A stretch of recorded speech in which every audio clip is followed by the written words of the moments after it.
Donc, je suis Clémence Andrieux et donc je suis rédactrice en santé sécurité au travail pour le groupe Lefebvre Dalloz, qui est une maison d'édition juridique sur différents sujets, mais HSE et santé sécurité au travail particulièrement.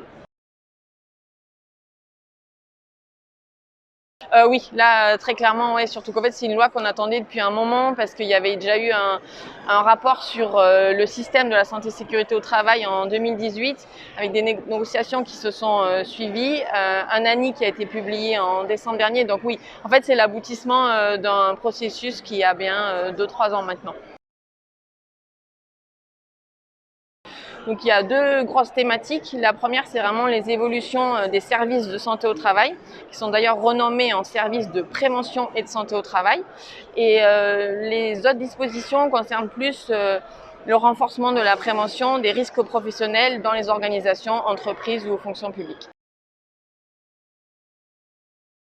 Je pense que vraiment l'idée,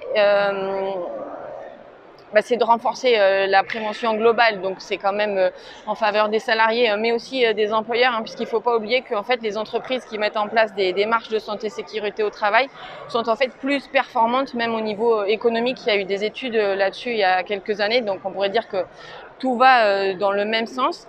Et surtout, cette loi, elle retranscrit un accord, un ANI, et qui du coup avait été, a fait consensus en fait entre les organisations salariés et employeurs. Donc déjà en fait tout le monde était grosso modo d'accord et en phase avec le contenu de cette loi.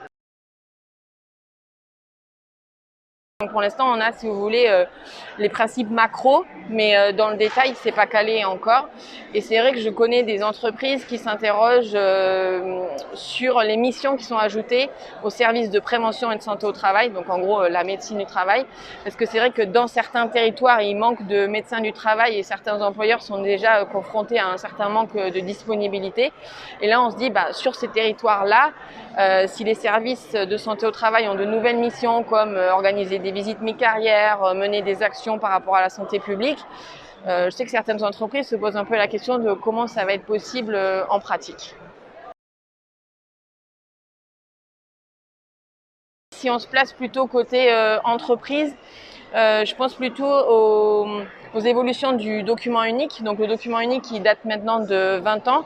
Mais si on en croit les chiffres de la DARES, il y a pas mal de marge de progrès à faire puisqu'il y a des entreprises, notamment petites, qui n'ont pas de document unique ou incomplet. Et c'est pareil pour des organisations de la fonction publique. Et certaines entreprises qui ont un document unique oublient un peu que la finalité, c'est d'évaluer les risques pour prévenir les risques les plus importants. Et là, la loi vient justement renforcer cet aspect prévention. Donc justement, elle va préciser le contenu du programme annuel de prévention pour les grandes entreprises. Et pour les petites, donc à partir de 2022, elles vont devoir avoir une liste d'actions de prévention qui découle du document unique. Donc on voit bien là que la finalité du DU, qui est la prévention, est renforcée. Et ce qui est hyper intéressant aussi, c'est que le rôle des élus du CSE est précisé. Donc c'est vraiment des acteurs à intégrer dans l'évaluation des risques professionnels. Donc ils sont partie prenante de ce document unique et ils restent bien évidemment aussi consultés sur ce DU et ses mises à jour. Et ça, pour moi, c'est vraiment le rôle de l'employeur, mais du coup du préventeur dans l'entreprise, de faire passer les messages. On va aussi avoir les ressources humaines qui vont être impliquées, puisque dans la relation avec les services de prévention et de santé au travail, quand il faut organiser des nouvelles visites, ce soit la visite de mi-carrière, le rendez-vous de liaison, ça va passer forcément, souvent par les ressources humaines.